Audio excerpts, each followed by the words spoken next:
We have this book that Eustace Mullins wrote. It's called Murder by Injection, the story of the American medical conspiracy against America, against you and I. So it's Murder by Injection. Eustace Mullins, we're happy to have you with us today.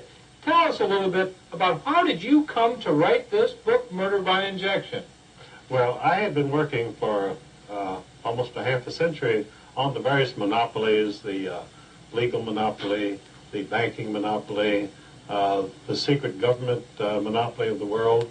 And I realized that all of these monopolies interacted, and about the same group of elitists, the world order people, were in each one. But I had not paid much attention to the medical profession. I thought, well, these are doctors who are curing people. They work in the hospital long hours, you know, and they're probably a public asset. And I thought that simply because I hadn't had any contact with them, fortunately for me. And other people who have had contact with them had a different view. Either they were furious, or they were disgusted, or they were dead. And so this was the status of the people who employed the medical profession in the United States, the average American citizen. And the doctors, during this period, as part of the drug trust and the medical monopoly, had various instruments furnished to them by the other monopolies. For instance, the oil monopoly of John D. Rockefeller at Standard Oil had gone into the petrochemical business, and through extensive research they had developed certain medications which they called wonder drugs, and the public, as they took these drugs, they would wonder what was going to happen to them. That's why they were wonder drugs. Others were called miracle drugs. They were called miracle drugs because if you took them and you survived, it was really a miracle.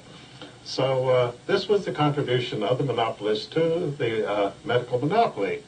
And the only thing that these drugs had in common was that they were enormously expensive.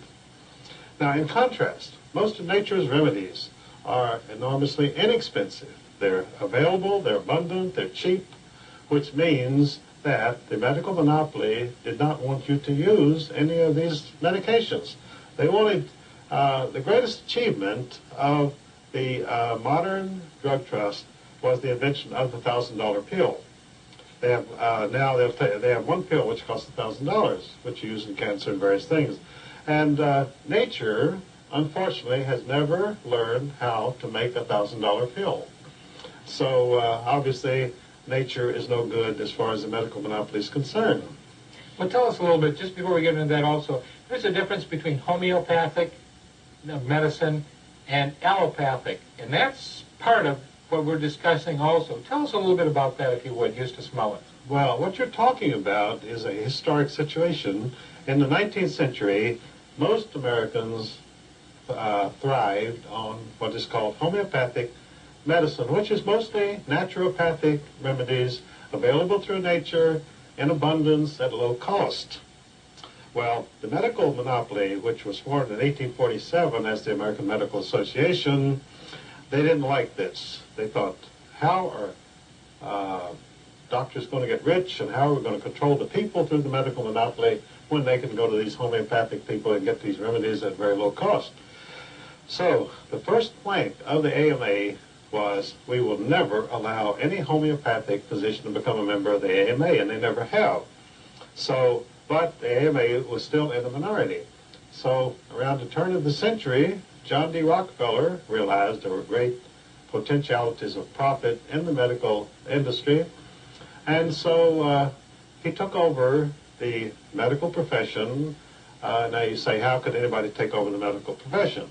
Well, first you have to have a lot of money, and second you have a lot of power. Well, he had both, and he did. So he revamped the entire medical system of treatment of the people of the United States, which had been homeopathic. He switched it over to allopathic medicine, which is a different type of practice, originating in Germany. And the great attraction of allopathic medicine is it relies on radical surgery. I mean, if you can't cure it, cut it off. And the heavy use of drugs, because when you're having your limbs cut off, you need a lot of drugs because it's very disturbing, and lengthy hospital stays, none of which are features of homeopathic medicine. It's entirely the reverse. So, by taking over the medical industry in 1910, through studies which he made through the Carnegie Foundation, John D. Rockefeller emerged as the kingpin of the medical monopoly in the United States. And he now presided over an allopathic system of medicine controlled through every legislature by accreditation of hospitals, control of physicians, control of medications, and which is essentially what we have today. So from 1910, when this change was effected, right to the present day, the cost of health care has multiplied astronomically in the United States to the point where it is no longer available to most American citizens. So how did they counteract this? When they got us to the point where the average working man could not afford hospital care or the allopathic system of treatment, they set up an insurance industry, medical insurance. And through this, they were able to spread out the costs among everybody. And health insurance today is simply another tax on the American people. In fact, it functions through the Social Security system as a tax on the recipients of Social Security. They say, well, now that you've reached your senior citizens bank, you have Social Security coming in, so then they jerk back a good portion of it as Medicare costs, which they raise every year. And so eventually, probably, Social Security and Medicare will be equal, so you'll get a check every month, which will be 000. They say, well, here's your Social Security check, well, we've deducted your Medicare costs, and so now you get zero. And it's funneled into the Rockefeller-style monopoly, whoever is involved in it. All of the money from the health industry goes into the medical monopoly and the drug trust. Interestingly enough, the Rockefellers control every major drug company in the world, and now when I say control, I mean directly. They have, among the directors and officials of each of the 18 largest drug companies in the world, they have men from Chase Manhattan Bank, from the Exxon oil company, and so forth. So they're right there. The names, I have all their names in my book, Murder by Injection.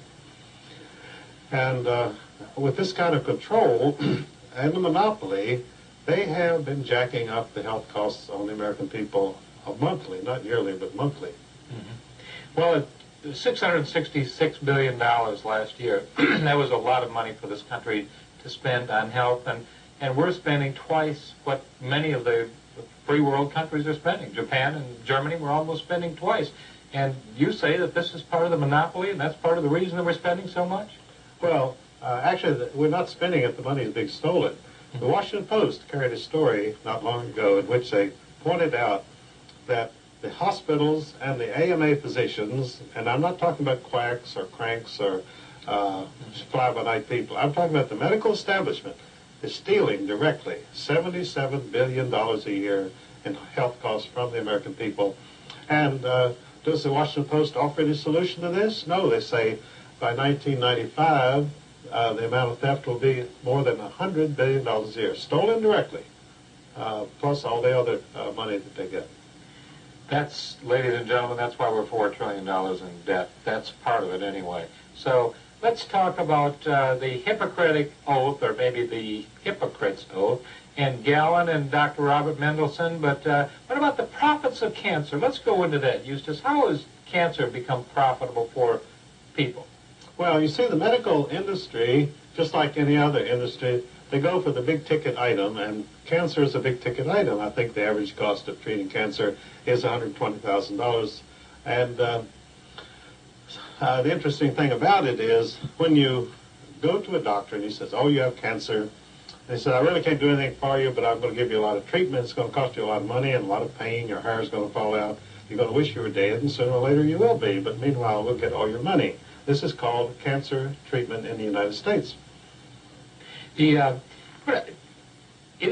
did this start? How did this come about? Let's talk about radium before, because I think radium was one of the first cures, supposedly. Who developed the radium treatments? And tell us a little bit about that, if you would, Eustace Mullins. Well, you know, there's a Frankenstein, Dr. Frankenstein aspect to modern medicine, where you have all of these mysterious machines throwing out various beams of light and radiation and so forth. And the person who's doing this, of course, is hopelessly insane. And when you go into modern treatment, you pretty much find that you're in a Frankenstein environment. And you have to be pretty much insane to well, participate. you wish you were insane, because if you're still conscious, it's pretty hard to endure what they put you through. And so modern cancer treatment originated with a doctor from South Carolina named Sims. And Dr. Sims apparently was just a common run-of-the-mill sadist. And he liked to operate on people not because he wanted to cure anything, but just to be cutting them up and, you know, having good, clean fun. And so the people in South Carolina, after they got onto him, they wouldn't let him touch them anymore. So he was reduced. He had to go and buy a slave girl. This is before the Civil War. He had to buy a slave girl for $500 so that he could cut her up. And then the people in the area were so outraged by what he was doing that they ran him out of town. So he went to New York, where his peculiarities would be less obvious, and he started a cancer hospital up there, and which was called Women's Hospital, and this was financed by a very wealthy lady named Melissa Phelps Dodge of the Phelps Dodge fortune, a great mining fortune.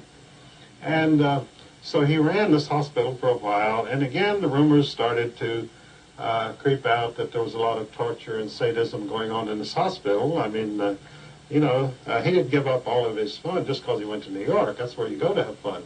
And so he was going great guns. And so everybody at the hospital rebelled and said, get rid of Dr. Sims or we aren't coming back here anymore. Well, his wealthy patron, you know, they don't like for their lackeys to be criticized.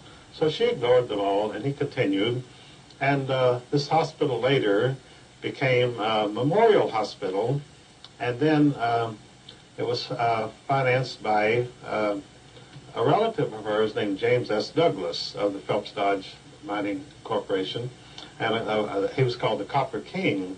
Well, in his mining interests in Arizona, he had come across a lot of uranium, which he also mined, and he became fascinated with the possibilities of radium as a treatment of various diseases. So he experimented on his wife and daughter until they both died of radium poisoning, and he continued to experiment on himself, and he also died of radium poisoning. And so Memorial Hospital then was continued. The fact that all these people had died didn't discourage the doctors at all. I mean, the fact that the treatment kills you never has discouraged any doctor yet. And in fact, they say, well, he got a lot of relief, didn't he? And so then it became from Memorial Hospital, the name changed to Sloan Kettering after the great two automobile manufacturers, Alfred P. Sloan of General Motors and Charles Kettering, who invented the battery and the electrical system of the automobile. And their fortune was funneled into this Memorial Sloan Kettering Hospital, which became the center of cancer treatment of the entire world. I call it the Cancer Mausoleum there in New York City. And it looks like an old Egyptian mausoleum. So even though it had the names of Sloan Kettering on it, it was taken over entirely by the Rockefellers. Lawrence Rockefeller's on the board, and various of their people from Chase Manhattan Bank. When you read, and I have the list of directors of Sloan Kettering in my book, each one of them has a direct Rockefeller connection. All the cancer treatment in the United States stems from the work done at Sloan Kettering. And it's still principally based on radiation and on chemotherapy and radical surgery. And in fact, they had one treatment there which consisted of chopping the whole lower part of the body off on the theory that that would stop cancer. Well, everyone they tried this treatment on died, so Even to stop cancer, right? Well, they say the operation was successful, but the patient died. That's modern medicine. And like they say, you lose a few and you win a few. So anyway, Sloan Kettering is the great cancer hospital, and the fact that it goes back to this lunatic named Dr. Sims doesn't bother them one bit. Well, tell us a little bit about the difference today. What is chemotherapy, and can chemotherapy be helpful under certain circumstances? Well, the theory behind all cancer treatment of the medical monopoly and the drug trust is that you destroy the offending cell. a cancer cell is a cell which supposedly has run amok and begins to grow wildly throughout the body, and it shuts off normal cells and kills them, and that's how you die of cancer. Well, this approach, which is strictly allopathic, says you've got to destroy that offending cell first through radiation, and you burn it out, which means you burn up everything around it also, but that doesn't discourage anybody.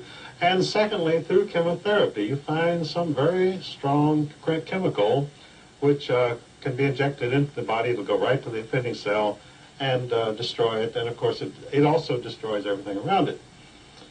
Now, the homeopathic cure for cancer is restore the immune system. In other words, the body can control cancer through its own native resources, its inner resources of isolating the offending cells and then destroying them or letting them starve.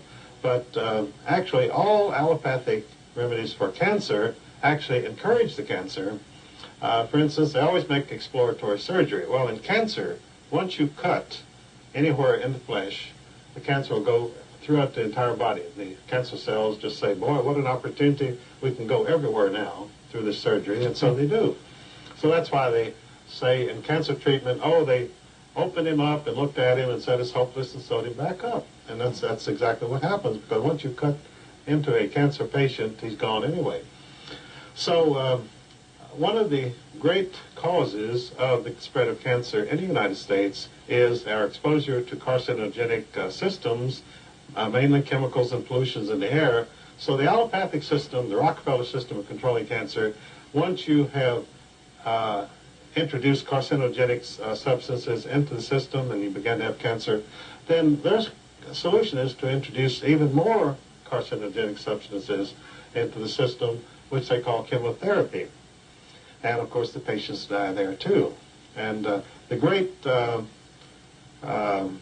illustration of the success of chemotherapy was a very famous Senator, Hubert Humphrey, who had been vice president, and he developed bladder cancer. And so they treated him for about a year and a half, and they said, what a great success it is that we're having with Senator Humphrey with chemotherapy. So then Hubert Humphrey finally was interviewed, and he said, chemotherapy is living death, and he died. So that's the only real illustration they ever had of the success of chemotherapy. And he denounced it. He had breath enough to denounce it before he died, because he had really been through misery like no human being should ever be subjected to.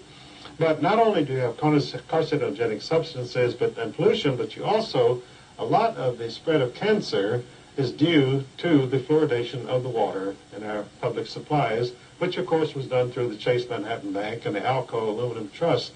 And not many Americans realize that the water systems of our major cities were fluoridated in the 1950s because the head of the Public Health Service was Oscar Ewing, a former chairman of the Democratic National Commission, who was then giving a high-paying job in Washington, a federal security agency under which the Department of Health and Human Services functioned.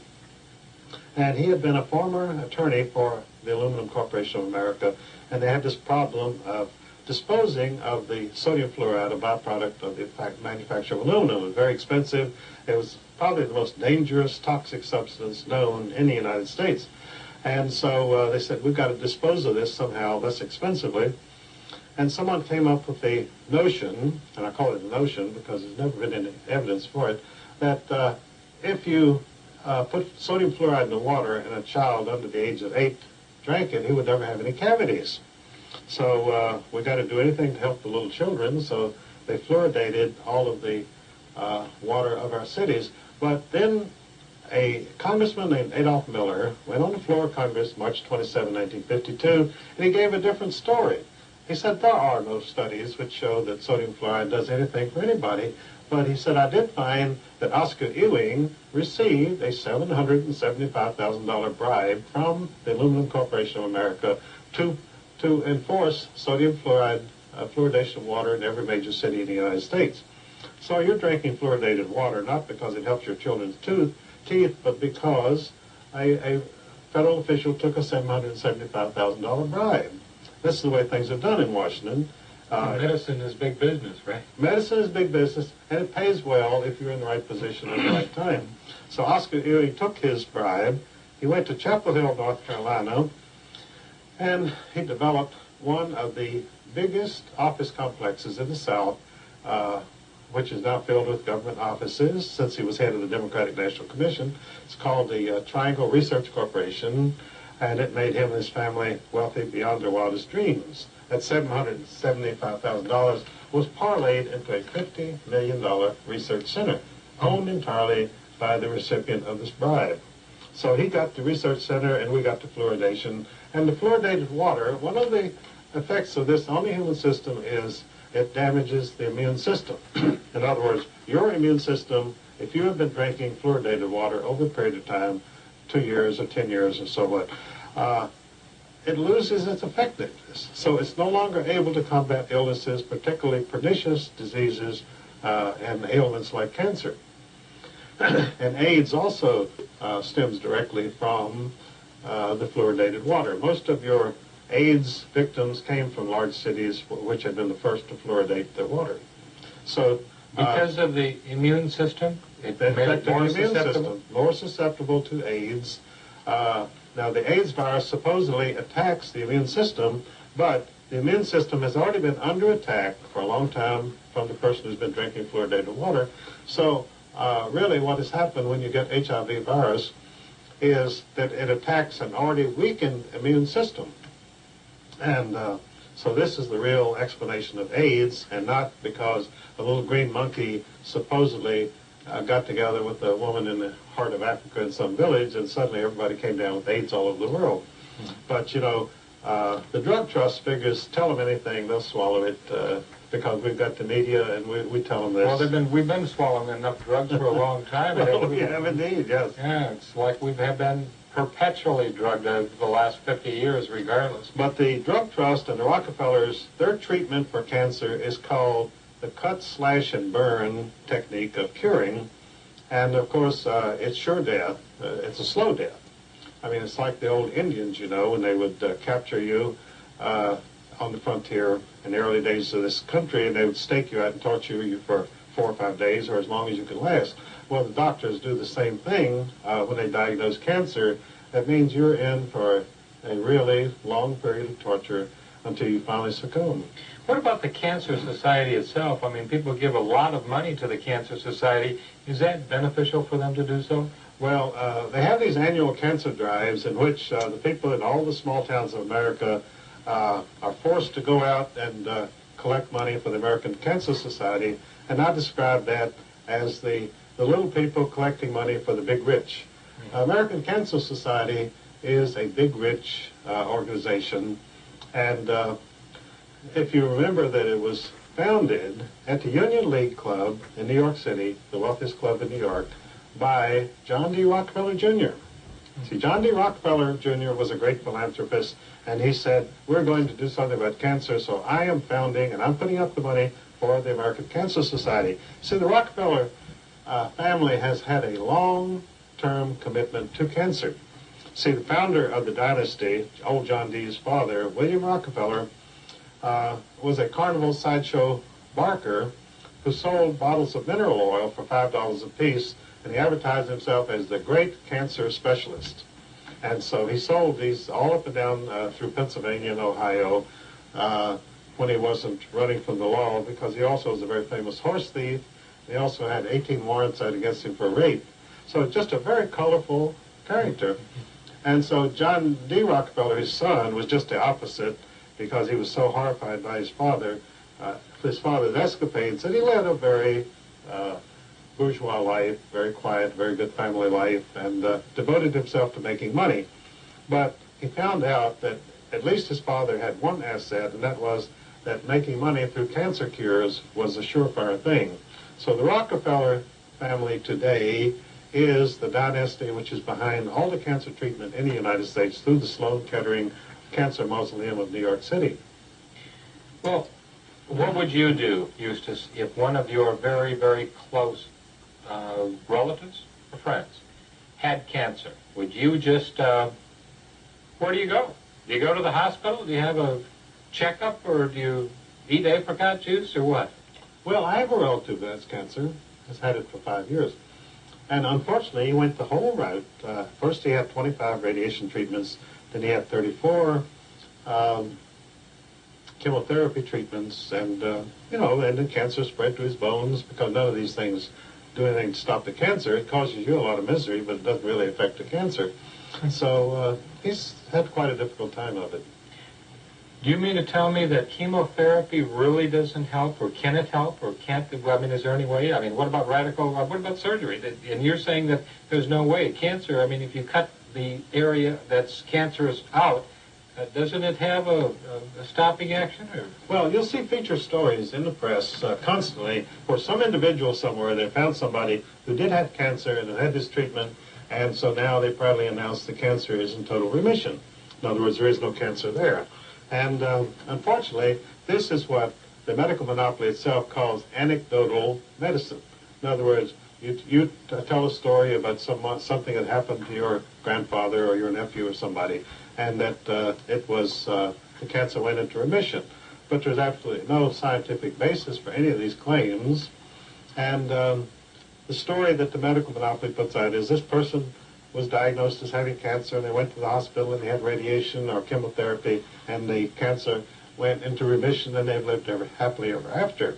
But there again, you have absolutely no way of evaluating this hype.